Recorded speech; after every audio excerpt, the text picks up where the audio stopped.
आज मैं आपके पास लेके आया हूँ एक नया टॉपिक जिसका नेम है प्रायिकता। इंग्लिश में हम इसको बोलते हैं प्रोबेबिलिटी।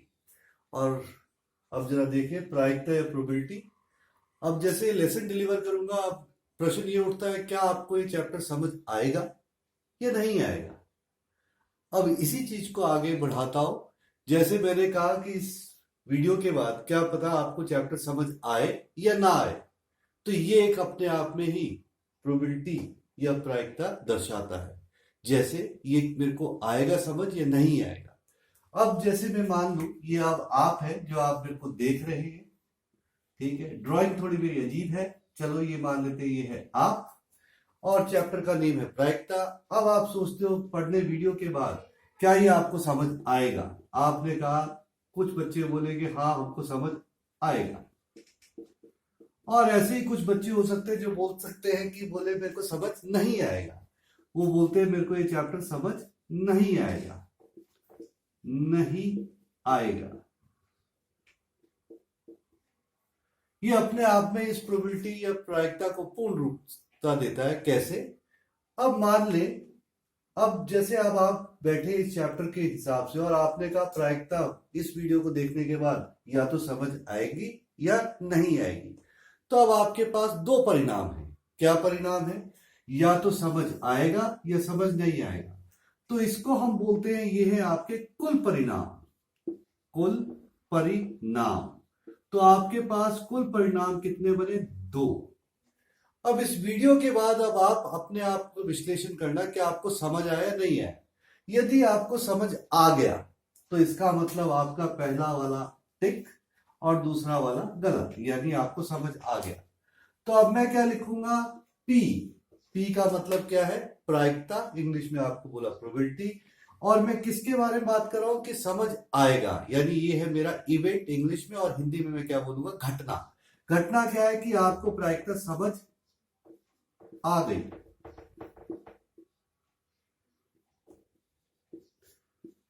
आपने देखा कि जो समझ आ गई तो उसके लिए सिर्फ कितना है? सिर्फ एक ही परिणाम है। तो आपका परिणाम आया एक, और आपके पास कितने परिणाम थे? दो। तो आपकी प्रायिकता की जिस वीडियो के बाद आपको प्रायिकता समझ आई तो कितना बना? 1/2। अब मैं थोड़ा सा इसको थोड़ा और डिफाइन करता हूं ताकि आपके लिए और आसानी रहे समझने में कि what do you mean by this. ये तो सिर्फ एक ऊपरी रूप से आपको सिर्फ बताना था कि प्रायिकता है क्या। तो प्रायिकता को जब भी हम लिखते हैं बच्चों, तो हम प्रायिकता में क्या करते हैं? व्हाट वी डू इज हम लिखते हैं पी। पी लिखना बहुत जरूरी है क्योंकि पी दर्शाता है आपकी प्रायिकता। ये पी किसके लिए है? ये है प्रायिकता के लिए। ये दर्शाता है कि पी का मतलब प्रायिकता। और यहां हम लिखते हैं ई। ई देखा जाए, ई है आपकी घटना। ये क्या है? घटना, जिसके बारे में मैं जानना चाहता हूं। पी आपकी क्या थी? पी थी आपकी प्रायिकता। तो प्रायिकता किसकी है? प्रायिकता है, ब्रैकेट में लिखेंगे जिस चीज के बारे में आप जानना चाहते हैं, घटना। और वो किसके बराबर है? हिंदी के हिसाब से हम इसको बोलेंगे ऐच्छिक परिणाम बटा कुल परिणामों की संख्या। कुल परिणामों की संख्या। कुल परिणामों की संख्या। ऐच्छिक परिणाम बटा कुल परिणामों की संख्या। अब जरा इसको दूसरे रूप में देखें। देखिए, ये मेरे पास है 4, 1 2 3 4 सफेद रंग की कैरम बोर्ड की गीटियां। मैंने इस डब्बे में डाल दी 4 सफेद रंग की गीटियां, और इसके अंदर मैंने डाली 1 2 3 रंग की काले रंग की गीटियां। अब मैंने इसको कहा कि यदि मैंने डिब्बे में इसको हिला लिया और मैं एक बच्चे को आके बोलता हूं कि यार मैं खुद ही करूं, कि मैं बिना देखे इसमें से कोई एक निकालूं। अब मैं आपसे पूछता हूं, बताए कि मेरे हाथ में क्या है? काले रंग की गीटी है या सफेद रंग की गीटी? अब मेरा प्रश्न कैसे आएगा? यदि इसको शफल कर दिया और मैं बोल रहा हूं कि निकाले कि इस डिब्बे से यदि एक गीटी निकाली जाए कैरम बोर्ड की, उसका रंग कैसा हो? काले रंग की गीटी। कैसा रंग हो? काला रंग। इसका रंग कैसा होना चाहिए? काला। कैसा होना चाहिए? काला। अब मैंने उठाया, मेरे को नहीं दिख रहा कि ये काला है या सफेद है। अब आपने देखा ये कितना है, ये तो काला ही है, तो मेरे हाथ में तो काले रंग का ही है। अगली बार करूंगा तो हो सकता है कि अगली बार जब मैं घुमाऊं इसको और मेरे हाथ में क्या है, सफेद रंग का, तो थोड़ा सा मेरे को लगता है कि बच्चों को कठिनाई होती है कि इसको कैसे करना। तो इसका बड़ा सरल रूप आप देखें कि इस डिब्बे के अंदर मेरे पास काले रंग की कितनी गीटियां थी, कुल काले रंग की कितनी गीटियां डाली थी मैंने डाली थी इसमें 3, और सफेद रंग की मैंने गीटियां कितनी डाली थी, सफेद रंग की मैंने डाली थी गीटियां 4। तो कुल मिला के इस डिब्बे के अंदर अब मैं देख करके काम कर रहा हूं, देखने के हिसाब से मैं देखता हूं 1 2 3 4 5 6 7। तो कुल मिला के इसके अंदर कितनी गीटियां हैं, इसके अंदर है मेरे पास 7 गीटियां, और मेरे को परिणाम किसका निकालना है, काली गीटी का। तो काले रंग की गीटियां अब आप खुद देखें कि इसके अंदर काले रंग की गीटियां है कितनी। मैं देखता हूं 1 2 और ये कितनी है 3। इसके अलावा तो मेरे पास इस डिब्बे में काले रंग की गीटियां कुछ भी नहीं है। तो मेरी इच्छा क्या है कि मेरे हाथ में काले रंग की आए, तो इसका मतलब मेरे पास कितने ऐच्छिक परिणाम है, 3, क्योंकि केवल 3 ही बार जब भी मैं निकालूंगा तो उसमें सिर्फ 3 ही गीटियां काले रंग की निकलेंगी, अन्यथा वो सफेद रंग की निकलेगी। तो मेरी इच्छा थी काले रंग की, तो काले रंग की गीटियां कितनी है 3। तो मैंने लिखा यहाँ पे कि मेरे ऐच्छिक परिणाम जिसकी मैंने इच्छा की थी वो कैसा होना चाहिए, काले रंग का, और वो कितने हैं 3। और कुल परिणाम थे 3 और 4 मिला के कुल परिणाम कितने बन गए मेरे पास, कुल परिणाम यानी कि कुल उनका योग कितना था 7। तो मेरा प्रायिकता काले रंग की कितनी निकली, 3/7। इसी प्रकार मैं चाहूं तो मैं अब निकाल सकता हूं सफेद रंग की प्रायिकता, सफेद रंग का हो जो गीटी है वो किस रंग की हो, सफेद रंग की। तो मैं यहां लिखूंगा P, और मैंने यहां क्या लिखा, सफेद रंग। अब इस चीज का ध्यान देना, काफी बार प्रायिकता में होता है कि निकालने के बाद उसको जोड़ा नहीं गया है। अभी यहाँ पे मैं बिल्कुल साधारण चल रहा हूँ कि जो मैंने गीटी निकाली थी काले रंग की उसको वापस मैंने डाल दिया है। अब मैंने जब वापस डाल दिया तो कुल मिला के अब दोबारा से मेरी गीटियों की संख्या कितनी होगी, कुल 7। अब मेरे को इसमें से कौन सी गीटी निकालनी, मेरे को निकालनी सफेद रंग की गीटी। तो सफेद रंग की गीटियां आपके पास कितनी है, इसके अंदर 4। तो मैंने लिखा 4, और कुल कितनी गीटियां थी 7, तो इसकी प्रायिकता कितनी बनी, 4/7। अब इसका एक मैंने थोड़ा सा अनूठा रूप निकाला है ताकि आप बच्चों को और समझ आए। आप ये मान के चले जो भी जिसकी भी आप प्रायिकता ज्ञात कर रहे हैं वो मान के चल रहे कि जैसे वो है खाने की चीज, क्या है, खाने की चीज। तो जिस भी रंग की आपको प्रायिकता निकालनी है आप मान के चले कि वो, जैसे मैंने यहाँ पे गीटियां ली थी, एक काले रंग की और एक कौन से रंग की ली थी, मैंने ली थी एक काले रंग की। काले रंग की कितनी थी, काले रंग की थी 3, और सफेद रंग की कितनी थी, सफेद रंग की थी मेरे पास 4। तो आप मान के चले कि आप किसी शादी में गए हैं, मैरिज पार्टी में, और आपने अपनी एक प्लेट सजा ली, और प्लेट रंग सजाने के बाद अब मैं आपको क्या बोल रहा हूं, काले रंग का, और मैंने क्या बोला इसको, आप खाने के हिसाब से सोचिए। मान लीजिए आप अपने संदर्भ में सोचे काले रंग का ये रसगुल्ला है, और सफेद रंग, ये सफेद रंग का क्या है, रसगुल्ला है। चेवले गीटियों की बात हो रही है।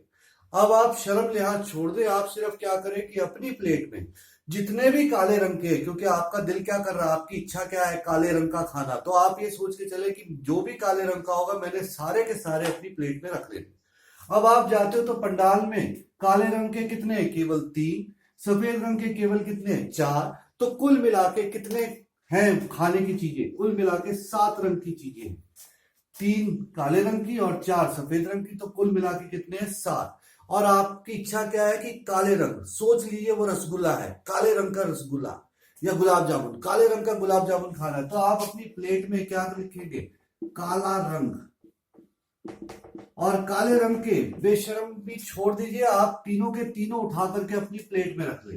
तो सारे के सारे काले रंग के आपके अंदर आ गए, और थे कुल कितने वहां पे, 7। तो आपने कितना भाग खाया, 3/7। और यही है आपकी प्रायिकता काले रंग की गीटी की। इसी प्रकार जैसे सफेद रंग, तो आप मान के चले कि अब आपने सिर्फ सफेद रंग का रसगुल्ला खाना, तो आप अपने अपनी प्लेट रखिए, और प्लेट के अंदर जितने भी सफेद रंग की चीजें मिलती है सारी की सारी रख देनी। तो आपको केवल कितनी मिली, 4, और कुल कितनी थी, 7। तो आपका सफेद रंग की कुल चीजें कितनी बन गई, 4/7। तो इस चीज का ध्यान दें कि मैं जो भी चीज दी है आप ये मान के चले कि वो खाने की चीज है, प्लेट खाली है, आपने उस सब को अपनी प्लेट के अंदर रख लेना है, शर्माना नहीं है, जितनी भी हो सबकी सब रख लेनी और कुल देखना कि कुल चीजें कितनी थी। इस हिसाब से करेंगे तो आपको प्रायिकता में मैं नहीं कह सकता कि अब आपको कोई दिक्कत आनी चाहिए। अब जरा अगला एग्जांपल देखते हैं, थोड़ा और देखें। अब देखिए, ये थे 3 काले रंग की गीटियां और ये कितनी थी 4। ये 3 है काले रंग की। मैंने देखा मेरे डिब्बे के अंदर काले रंग की गीटियां पहले कितनी थी 3 और सफेद कितनी थी 4। अब मान लीजिए कि उसके अंदर मैंने ये 2 लाल रंग की गीटियां और डाल दी। ठीक, अब आपके पास लाल रंग की गीटियां कितनी आ गई, लाल रंग की आ गई आपके पास 2। अब मैं ज्ञात करना चाहता हूं पी सफेद रंग। फिर मैंने आपको कहा, आप सोच लीजिए आप एक प्लेट लेके गए और अब आप देख रहे हैं कि पंडाल में क्या क्या लगा है। काले रंग के 3, सफेद रंग के 4 और लाल रंग के 2।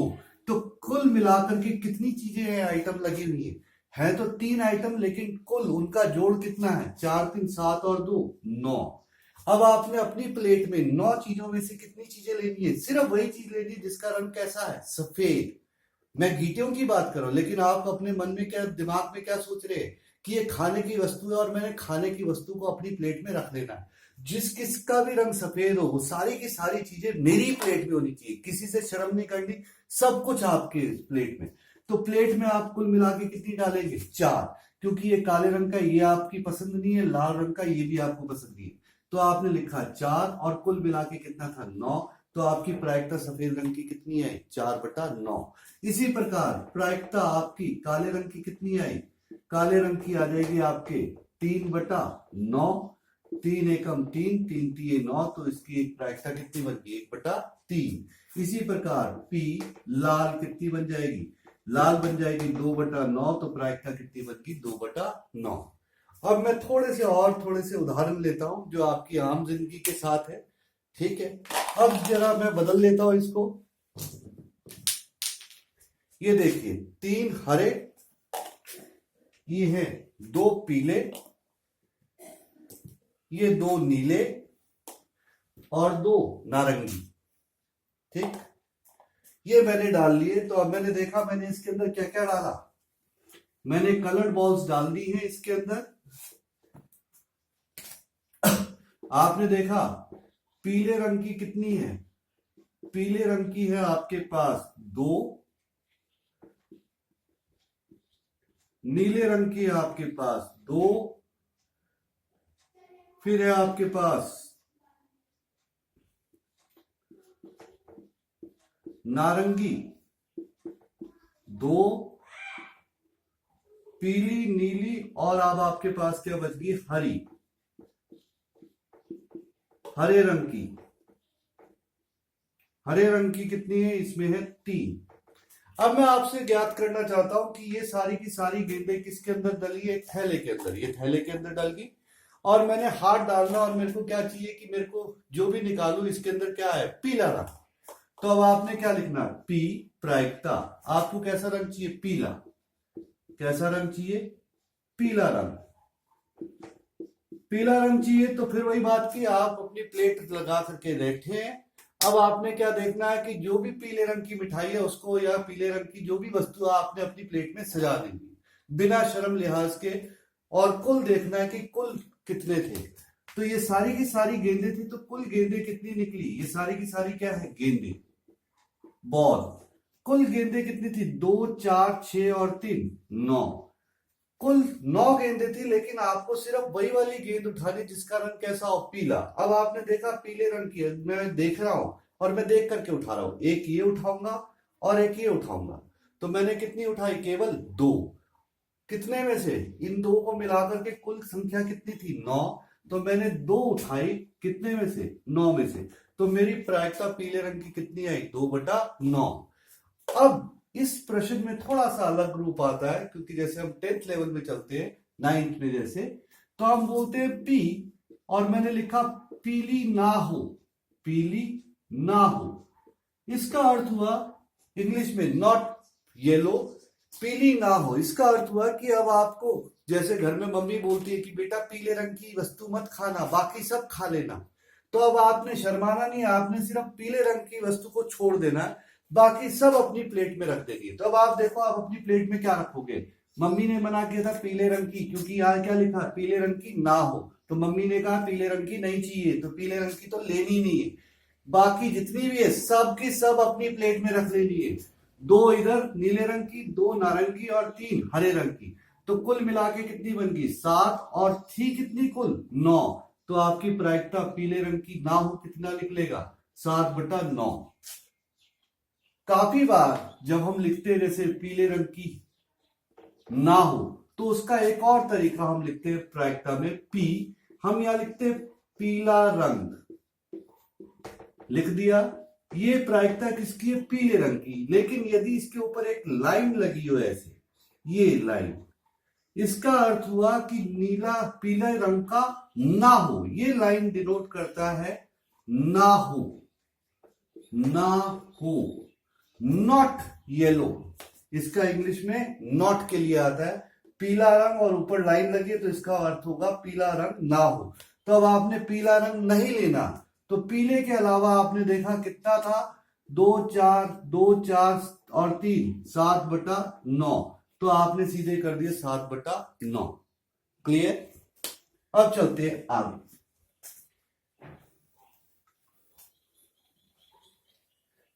अब यदि आंकड़ा बहुत ज्यादा अधिक हो, मीन्स बहुत ज्यादा संख्याएं हो, और उसमें फिर आपको निकालने में थोड़ी सी दिक्कत आ जाती है। कैसे, जैसे मैं बात कर रहा हूं कि आपने गिनती लिखी, चलो 1 2 3 4 5 6 7 8 9 10।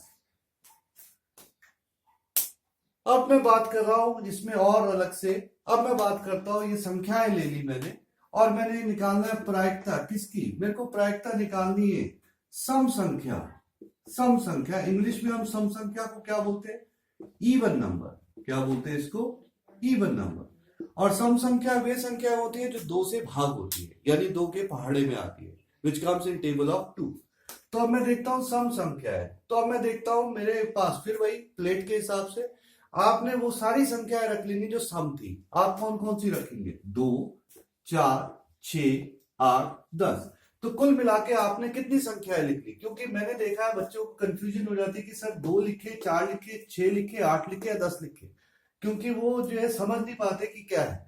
देखा जाए ये है सम संख्या, ये सारी संख्याएं हैं, लेकिन मेरे को वही उठानी जो सम संख्या है। तो मैं काउंटिंग करूंगा इनकी गिनती करूंगा, 1 2 3 4 5। तो मेरे पास कुल सम संख्या कितनी बनी 5, और कुल परिणाम यानी कि टोटल कितने थे, कुल परिणाम थे मेरे पास 1 से लेके 10 तक, तो यानी 5/10। 5 एकम 5, 5 दूनी 10, तो प्रायिकता कितनी बनी 1/2। तो सम संख्या की प्रायिकता कितनी है 1/2। अब इसी प्रकार P, अब मैंने लिख लिया सम संख्या, और इसके ऊपर लगी लाइन। यदि सम संख्या और उसके ऊपर लगी लाइन, तो इसका अर्थ हो गया जैसे पहले बताया था, अब ये बन जाएगा सम संख्या ना हो, नॉट अ इवन नंबर।